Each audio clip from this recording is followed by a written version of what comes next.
Karena kalau semisal udah didapatkan sesuatu hal yang berada di dalam organ tubuhnya, itu harus dibuang dan harus dipecahkan. Kalau nggak dipecahkan, minimal harus dibuang di tempat air yang mengalir, seperti kayak sungai atau apa. Nah, Iqmal tuh mendapat tugas nih dari kiai tersebut untuk memecahkan telur tersebut. Dan ketika telurnya itu dipecahkan, itu benar-benar di dalam telur itu udah ada serpihan-serpihan kaca, paku, dan alat-alat tajam lainnya. Yang notabene itu tuh mustahil banget berada di dalam organ tubuh. Assalamualaikum warahmatullahi wabarakatuh. Balik lagi dengan gua Restu Wiratmaja atau yang dikenal dengan nama Wira. Oke, teman-teman semua, gimana kabarnya? Semoga kalian semua selalu diberikan kesehatan, kelancaran, dan diberkahi rezekinya. Oke teman-teman semua, alhamdulillah banget nih gue udah bisa konten lagi di YouTube. Karena beberapa hari kemarin gue lagi agak drop ya gara-gara suatu hal. Dan ini udah hampir 1 minggu ya gue nggak upload di YouTube. Dan alhamdulillahnya lagi nih, di yang sekarang gue bisa konten lagi di YouTube menceritakan tentang terkait dengan santet ataupun hal-hal yang berkaitan dengan horor. Nah teman-teman semua, jadi kali ini gue mau ngebawain sebuah cerita terkait dengan santet lagi. Karena emang kebetulan basically-nya gue ini ke santet ya, jadi banyak banget cerita-cerita santet. Nah cerita santet kali ini nih unik banget teman-teman. Kenapa unik? Karena di cerita santet kali ini, itu tuh konfliknya karena permasalahan perebutan lahan. Namun, dari perebutan lahan itu ternyata bisa menimbulkan kekacauan dan juga malapetaka. Oke, gimana sih ceritanya? Oke teman-teman semua, bagi kalian yang belum subscribe, like, dan share, jangan lupa kalian subscribe, like, dan share channel Wira biar Wira bisa terus berkembang dan channelnya bisa maju nih. Oke, udah siap? Gak usah lama-lama. Jangan lupa matikan lampu, tutuplah pintu, Wira siap hororin kamu.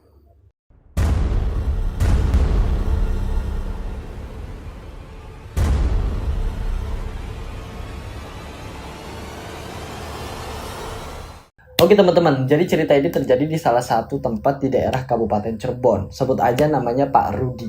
Pak Rudi ini nih punya kayak sebidang tanah yang otomatis sebidang tanahnya ini pastilah berdekatan dengan tanah milik orang lain. Dan kebetulan lahannya dia ini juga tuh termasuk lahan yang besar. Akan tetapi teman-teman semua, dari lahan yang besar ini ternyata ada problem atau masalah dari hal tersebut. Nah, jadi lahannya Pak Rudi ini bersebelahan dengan lahan milik tetangganya, yaitu namanya Pak Arif. Nah, Pak Rudi ini nih tergolong orang yang sabar, jarang marah, dan juga dia itu legowo. Namun, dia ini nih termasuk orang yang sering banget ngeliat atau memantau lahannya tersebut. Karena Pak Arif ini sendiri kan punya lahan yang bersebelahan dengan Pak Rudi, otomatis dia tuh tahu nih batasan lahannya sampai mana. Nah, suatu hari Pak Rudi ini nih pengen pergi ke sawah atau lahannya tersebut. Ya biasa, dia kan kalau misalkan pagi-pagi pergi ke sawah untuk ya menanam padi atau membajak sawahnya atau gimana ya. Nah, saat itu dia itu ngelihat Pak Arif nih. Ngelihat Pak Arif sedang masangin patok. Jadi kayak masangin bambu gitu. Namun, dia ini melewati batas dari miliknya. Alhasil, Pak Rudi tuh yang ngelihat Pak Arif dia ini masangin patok di lahan miliknya, marah dong. Pak Rudi langsung tuh nyamperin Pak Arif dan dia tanya kan, "Pak, ini kan lahan saya. Kok Bapak patok sampai segini? Harusnya Bapak jangan kayak gitu dong. Bapak punya lahan sendiri." Pak Arif yang ditanya baik-baik oleh Pak Rudi, dia pun nggak terima. Dia langsung nyolot lagi kan, "Pak, apaan maksudnya? Ini juga milik saya. Ini nih punya saya. Batasan saya sampai sini." Loh, Pak Rudi sendiri heran. Kok Pak Arif bisa-bisanya ngeklaim tanah milik Pak Rudi yang jelas-jelas itu punya Pak Rudi, bukan milik Pak Arif. Pak Arif tuh yang udah kesel banget, akhirnya dia tuh tetep nih masangin patok. Akan tetapi Pak Rudi nggak tinggal diam, dia langsung copotin lagi patok-patoknya dan ngelemparin ke Pak Arif. Pak Arif marah dong, dia langsung nih ngajak berantem sama Pak Rudi. Nah mereka ini berantem dan dilihat nih oleh warga-warga sekitar yang kebetulan sedang melewati lahan. Nah, para warga yang melihat Pak Rudi dan Pak Arif yang lagi cekcok atau lagi berantem juga, akhirnya mereka pun memisahkan Pak Rudi dan Pak Arif. Akan tetapi, di situ Pak Arif pun langsung kayak bikin peringatan terkait apa yang telah dilakukan oleh Pak Rudi kepadanya. Pak Arif tuh langsung bilang, "Nanti aku bakal membuat kamu menderita selama-lamanya." Pak Rudi langsung bales dong, silakan serang aku apa aja. Karena aku merasa benar dan aku ini bener-bener kayak udah ngejelasin apa yang udah aku lakukan. Nah, udah selesai sampai di situ teman-teman. Pak Rudi dan Pak Arif balik lagi ke rumahnya. Malam harinya, Pak Rudi ini cerita nih sama keluarganya, sama ibunya dan juga sama anak-anak ya, terkait dari kasus yang tadi pagi. Nah, Pak Rudi tuh bilang kalau Pak Arif tuh udah ngeklaim tanah miliknya. Otomatis hal tersebut tuh kayak buat istrinya dan juga anaknya tuh marah. Ya istri sama anaknya tuh ya pantas aja marah kan. Karena ngelihat dari sisi Pak Arif sendiri yang udah ngeklaim tanah milik bapaknya atau milik dari Pak Rudi sendiri. Otomatis Pak Rudi pun kayak bilang, ya udah Bu, nanti lihat aja. Kalau misalkan besok Pak Arif ini masih ngeklaim lagi gitu, patokin itu lagi, kita langsung samperin aja. Dan bener aja teman-teman, keesokan harinya Pak Arif ngelakuin hal yang sama. Tapi ini lebih cepet waktunya. Jadi Pak Arif tuh udah ngepatokin, bahkan udah agak ngeluas sedikit. Namun yang bikin Pak Rudi ini ketakutan bukan karena patokannya. Akan tetapi teman-teman, yang bikin Pak Rudi takut itu adalah ada di salah satu patok tersebut, yaitu kayak bangkai ayam, yang bangkai ayamnya itu ditusuk tepat di patok tersebut. Otomatis Pak Rudi bilang, lah ini maksudnya apaan? Ini pertanda apa gitu kan? Pak Rudi akhirnya langsung tuh cabut-cabutin lagi patokannya, berserta dengan ayam itu. Nah, setelah Pak Rudi ini udah cabutin, Pak Rudi tuh langsung bawa bangkai ayamnya itu ke rumahnya Pak Arif. Sambil ditenteng tuh kan ayam, dilihat tuh oleh para warga. Pak Rudi, ngapain kok bawa ayam bangkai gitu? Buat apa? Pak Rudi nggak jawab sama sekali. Dia tetap ngebawa ayam tersebut sampai ke rumahnya Pak Arif. Sesampainya di rumah Pak Arif, Pak Rudi itu langsung ngetok-ngetok pintu. Pak Arif, buka pintunya. Ini maksudnya apaan? Kok kamu bawa-bawa ayam bangkai gini ke tempat saya gitu kan? Ke tempat lahan saya. Akhirnya dibuka tuh pintu sama Pak Arif. Trek. Pas Pak Arif ini ngebuka pintu, dia itu langsung ketawa teman-teman. Jadi kayak ngerasa gak bersalah karena apa yang dilakukan oleh Pak Arif itu kayak ngerasa bener gitu kan. Pak Rudi langsung bilang lagi, apa maksudnya kayak gini? Kok kamu matokin lagi? Dan terus ini apa bangkai ayamnya? Maksudnya apaan? Pak Arif langsung bilang, kan aku udah bilang, aku bakal bikin kamu menderita. Dan ayam tersebut adalah pertanda bahwa kamu sebentar lagi akan mati. Pak Arif tuh kayak udah bisa ngeklaim kalau Pak Rudi ini bakal mati sebentar lagi. Otomatis ini ada kaitannya dengan hal mistis yang sudah direncanakan Pak Arif sebelumnya. Akhirnya teman-teman semua, Pak Rudi itu langsung tuh ngelempar ayam itu tepat di bawah kakinya Pak Arif. Pak Arif cuma diem, sambil ketawa-ketawa dia langsung mencaci maki Pak Rudi. Dasar Rudi gila, dasar Rudi nggak waras, kamu bentar lagi bakal mati, kamu bentar lagi akan menderita. Akhirnya Pak Rudi nggak ngeladenin itu, dan dia pun pulang lagi ke rumahnya. Malam harinya, Pak Rudi cerita lagi sama istri dan juga anaknya teman-teman. Nah ketika cerita, istrinya tuh langsung bilang, Pak, kok ada ya tetangga kita seperti itu? Bisa-bisanya dia ini udah ngeklaim, terus juga dia ngelakuin kejahatan. Apa kita nggak tindak lanjuti aja Pak? Soalnya ini udah parah banget. Pak Rudi cuma bisa diem. Dia nggak mau ikut campur tentang masalah ini. Namun dalam diamnya dia juga udah agak kesel sama apa yang dilakukan oleh Pak Arif. Pasalnya, kalau misalkan dari konflik lahan tersebut, Pak Rudi itu sudah bisa membayangkan kalau nantinya ke depannya akan ada masalah yang lebih besar. Ternyata teman-teman, apa yang dipikirkan oleh Pak Rudi pun terjadi. Di pagi harinya, Pak Rudi itu kan kebetulan nih mau pergi ke sawah. Namun ketika dalam perjalanan, dia ini tiba-tiba badannya tuh agak gak enakan. Dan dia pun langsung terjatuh di tengah jalan dan kepalanya itu kayak kena batu gitu. Entah dia dikepleset atau apa, Pak Rudi pun di situ langsung pingsan. Nah ada warga nih yang tahu kalau Pak Rudi itu pingsan di jalan, langsung dibawa ke rumahnya lagi. Ketika dibawa ke rumahnya lagi, ibunya atau istri dari Pak Rudi itu kayak bilang, loh bapak ini kenapa? Bapak ini kenapa? Ditanyakan Pak Rudi terhadap para warga tersebut. Nah warga itu bilang kalau Pak Rudi ini pingsan di tengah jalan karena dia itu jatuh. Nah akhirnya Pak Rudi ini langsung tuh dibawa ke rumah sakit teman-teman. Ketika Pak Rudi dibawa ke rumah sakit, ternyata Pak Rudi ini mengalami sebuah gejala atau penyakit yang berasal dari kepalanya. Jadi kayak karena benturan, akhirnya kepalanya Pak Rudi itu ada sumbatan apa gitu. Di kepalanya itu ada sesuatu hal yang menyumbat dirinya dan akhirnya membuat Pak Rudi sendiri tidak bisa bergerak apapun. Nah teman-teman semua, Dari hal itu, akhirnya Pak Rudi pun bisa dikatakan kalau dia ini terkena serangan-serangan aneh yang mungkin itu berasal dari Pak Arif.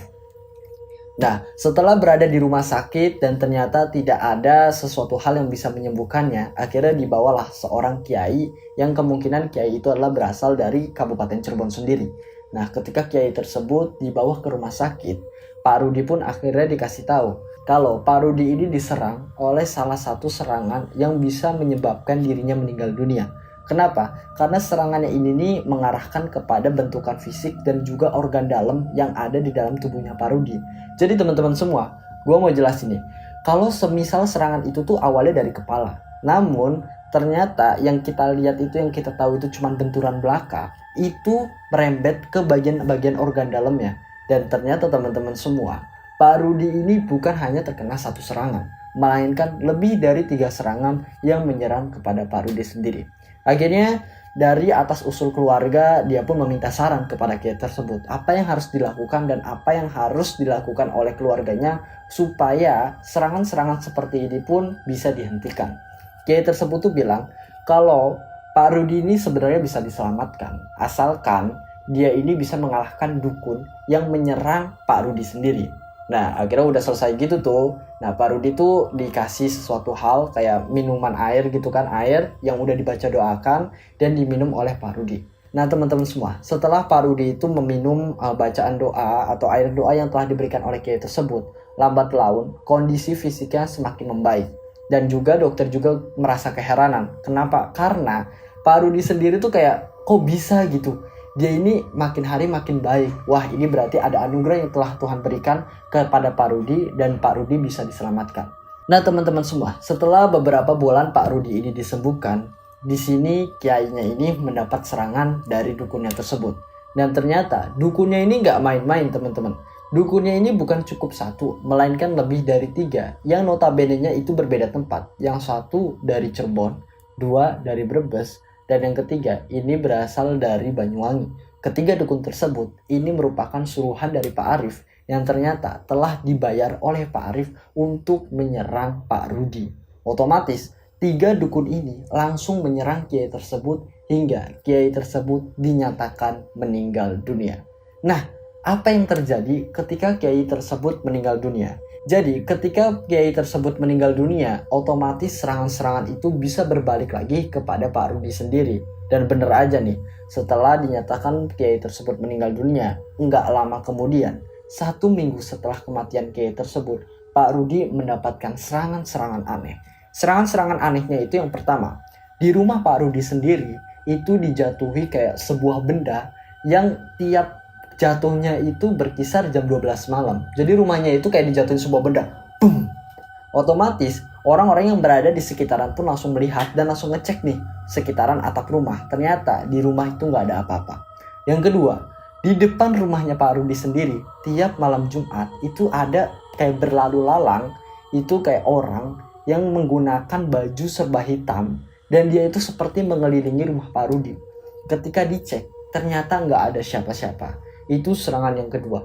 Dan yang paling mengerikan adalah serangan yang ketiga, saat dimana Pak Rudi sendiri itu ngerasa dia itu kayak dikendalikan oleh seseorang untuk melakukan sesuatu hal yang di luar nalar. Contohnya adalah mencekik istrinya sendiri. Jadi kayak Pak Rudi ini kayak dikendalikan oleh dukun tersebut untuk membunuh keluarga lainnya seperti istrinya dan juga anak-anaknya.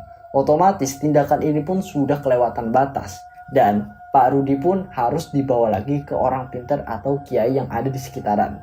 Nah, teman-teman semua, ketika Pak Rudi ini dibawa lagi ke salah satu kiai yang ada di Cirebon, ternyata Pak Rudi ini telah berada di tingkat atau berada di level di mana santet itu udah bener-bener nyerang parah. Bisa dibayangkan kalau kita ibaratkan itu santetnya itu udah nyampe ke tenggorokan, otomatis tinggal waktunya saja Pak Rudi ini akan mendapatkan serangan besar yang mana serangan ini bisa menimbulkan kematian pada Pak Rudi sendiri. Oke teman-teman semua, setelah 1 minggu nih ngedapetin serangan-serangan aneh, barulah minggu keduanya Pak Rudi ini mendapatkan serangan yang menyerang kepada fisiknya tersebut. Jadi organ dalamnya Pak Rudi ini sudah bermasalah dimulai dari jantungnya yang sudah alum, atau kalau bisa dibilang itu jantungnya sudah melemah, dan itu merambat kepada organ dalamnya lain, yang otomatis itu bisa menimbulkan satu kerusakan pada organ dalamnya Pak Rudi sendiri. Dan alhasil ketika kiai tersebut mendatangi rumahnya Pak Rudi dan langsung tuh dikeluarin ada apa sih yang ada di dalam organ dalamnya Pak Rudi. Ketika itu kiai tersebut menggunakan media telur, yang mana media telur itu sendiri bisa digunakan untuk mengangkat teluh atau santet ya. Nah, teluh itu sendiri yang dikirimkan dari daerah Brebes dan juga Banyuwangi, itu yang bermaksud untuk menyerang organ dalam. Nah, sedangkan yang daerah Cirebon sendiri, yaitu menyerang Pak Rudi dengan gangguan-gangguan aneh yang berasal di sekitar rumah Pak Rudi. Nah, ketika telur itu ditaruh di organ dalamnya, dan itu ternyata teman-teman, anaknya yang bernama Ikmal itu langsung tuh disuruh oleh kiai tersebut untuk memecahkan telur itu tepat di depan pintunya. Kenapa harus dipecahkan? Karena kalau semisal udah didapatkan sesuatu hal yang berada di dalam organ tubuhnya, itu harus dibuang dan harus dipecahkan. Kalau nggak dipecahkan, minimal harus dibuang di tempat air yang mengalir, seperti kayak sungai atau apa. Nah, Ikmal tuh mendapat tugas nih dari kiai tersebut untuk memecahkan telur tersebut. Dan ketika telurnya itu dipecahkan, itu benar-benar di dalam telur itu udah ada serpihan-serpihan kaca, paku, dan alat-alat tajam lainnya yang notabene itu tuh mustahil banget berada di dalam organ tubuh. Yang ternyata serangan-serangan tersebut itu bisa menyerang organ dalamnya Pak Rudi sendiri. Kiai tersebut tuh cuman bisa geleng-geleng teman-teman. Kenapa? Karena dia ini tidak bisa membayangkan apa yang berada di dalam perut atau organ dalamnya Pak Rudi sendiri.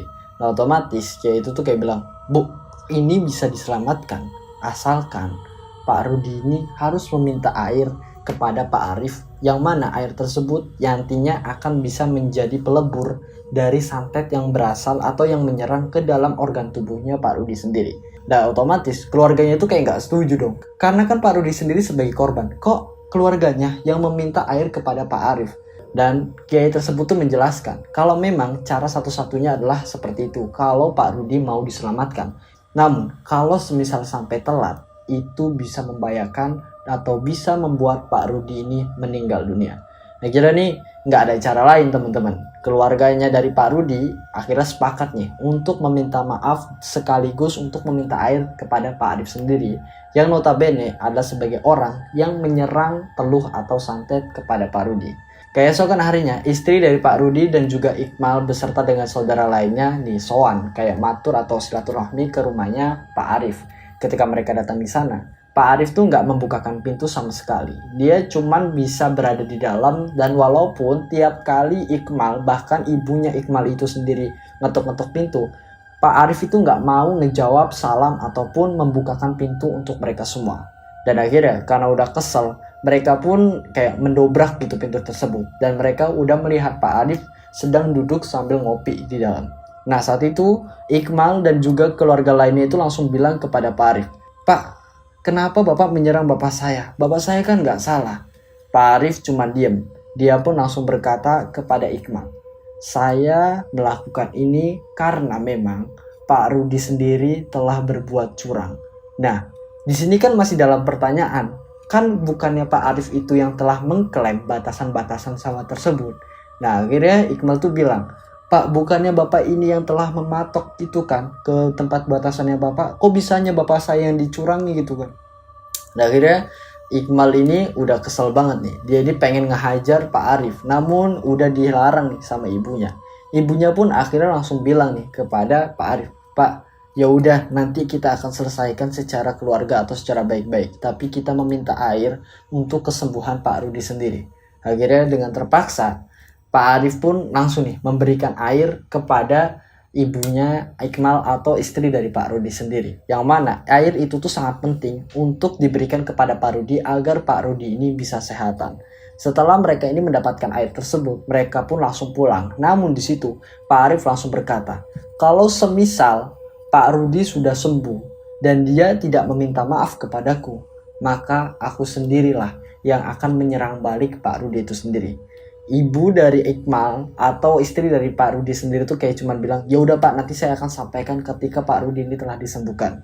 Dan setelah mereka disampai ke rumah, dan kiai tersebut diundang lagi ke rumah untuk membacakan air yang diberikan Pak Arif untuk Pak Rudi sendiri, karena air itu tuh sangat penting banget yang katanya bisa menyembuhkan Pak Rudi. Nah setelah itu Kiai itu membacakan doa dan ditiupkan gitu ke air dan langsung diminum oleh Pak Rudi. Entah kenapa teman-teman, di situ Pak Rudi langsung kayak pengen muntah. Dia langsung menuju ke arah kamar mandi, dan ketika dia ke kamar mandi dia itu benar-benar muntah. Namun muntahnya ini aneh.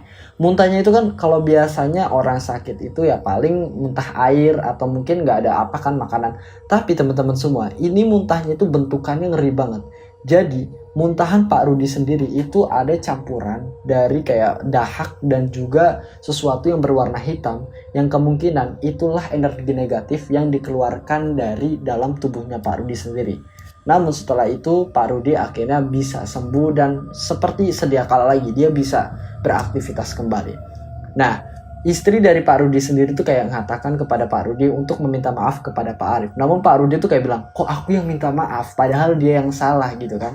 Namun istri dari Pak Rudi sendiri bilang kalau dia harus meminta maaf agar bisa diselamatkan lagi. Dan akhirnya Pak Rudi itu menurunkan gengsinya dan egoisnya, dan dia pun langsung menuju ke Pak Arif untuk meminta maaf. Dan ketika Pak Rudi ini meminta maaf kepada Pak Arif juga pun langsung membicarakan hal tersebut terkait problematik atau permasalahannya. Dan setelah mereka ini dibicarakan baik-baik, dan mereka pun akhirnya bisa berdamai seperti semula. Namun teman-teman semua, ini yang menjadi pertanyaan itu adalah apakah dukun-dukun yang telah dipekerjakan oleh Pak Arif ini bakal menyerang Pak Rudi sendiri? Jadi teman-teman semua, setelah mereka ini meminta maaf, itu dukun-dukunnya itu kayak nggak terima, karena dia kan udah mendapatkan tugas atau mandat untuk membunuh Pak Rudi kan. Namun Pak Arif sendiri untuk melarang untuk menghentikan tersebut. Dan akhirnya yang mendapat gangguan atau yang mendapat serangan adalah Pak Arif sendiri. Dan akhirnya Pak Rudi tuh tahu nih kalau Pak Arif ini yang bakal diserang oleh dukun tersebut kan. Dan dia pun langsung meminta bantuan kepada kiai-kiai yang ada di sekitaran untuk bisa memprotek rumahnya Pak Arif, ataupun kalau bisa Pak Arif ini sendiri bisa diselamatkan dari serangan dukun-dukun tersebut. Namun teman-teman, ketika kiai tersebut ingin membantu Pak Arif untuk supaya dia ini bisa diselamatkan, alhasil Pak Arif sendiri mendapatkan serangan yang sangat fatal hingga dirinya meninggal dunia. Jadi ini sebenarnya ceritanya itu kayak yang harusnya Pak Rudinya itu diserang oleh dukun tersebut, namun karena dukunnya tersebut udah terobsesi untuk membunuh Pak Rudi, akhirnya dibatalkan oleh Pak Arif atau orang yang mempekerjakan dukun tersebut, dan dukun itu tuh nggak terima kalau Pak Arif itu membatalkan kesepakatannya. Karena itulah dukun tersebut akhirnya menyerang Pak Arif karena udah ada kesalahpahaman dari Pak Arif sendiri. Ini kisah bener-bener mengilukan banget ya. Kayak gara-gara awalnya lahan, perebutan lahan gitu, namun udah didamaikan. Namun ketika udah didamaikan ternyata masih ada ikatan terhadap dukun tersebut, dan alhasil orang yang memiliki ikatan dukun tersebut harus meninggal dunia. Dan ini kisah ini benar-benar sangat mengerikan banget buat teman-teman semua yang mungkin di luar sana yang masih ada ikatan terhadap dukun tersebut, untuk selalu hati-hati dan waspada. Kenapa? Karena kalau kita ini udah terikat sama dukun atau hal-hal yang berkaitan dengan ilmu hitam, maka kita sendiri yang akan kena tulah atau akibatnya sendiri. Oke teman-teman semua, itu mungkin first time cerita dari gue selama 1 minggu kemarin. Sorry banget kalau mungkin gue ini secara pembawaan masih agak kurang, karena memang gue lagi rehat aja ya teman-teman. Pokoknya kalian jangan lupa dan jangan bosan untuk selalu nonton gue, biar gue ini tetap semangat. Dan terima kasih juga atas doanya teman-teman semua yang karena telah bikin gue semangat untuk selalu upload video di YouTube. Dan nanti next time kita akan membahas-bahas tentang santet lagi yang lebih mengerikan. Oke, gue Restu Wiratmaja pamit undur diri dan assalamualaikum warahmatullahi wabarakatuh. Bye-bye.